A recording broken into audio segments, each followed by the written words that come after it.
Mose umetosumienu, etia dionu, imwe ba kukosi dunsu, no nyankupon kasem nyina se, minu eradu nyankupon, ami yu free mizi masasesu, inkwafiem, nenya me fofo nka me ho, enyo honi biara, anade ewo remoso, de wa asasusu ofo, ye wonso mu asase ase, insesu biara mfa, enkotu na ensumo, na me eradu nyankupon, no nyankupon nkumfua, mitua enyano mumiosuka, ifa mbasuko si a wonto aso, miensani na ya wotamso, na miempempe maodome, modi masem so adoye, embo eradu nyankupon dinkwa, na de obon dinkwa mfano hototro.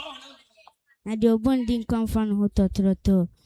Kai homeda na ye no kronkron, enensi ane wadwuma, na ye wade nyina, na de tosunsun. Eya homeda ma eradu nyankupon, enye adwuma biara, wone obabani, obaba, wakoa, wafuna, umwa, ene ahoho ewo fieku. Enensi ane eradu de yoso ni asase, epuni de omina, na homeda tosunsun. Enti no shira homeda, na oye no kronkron, de wajanu nani. Na ona awari asase eradu nyankupon de ma oso.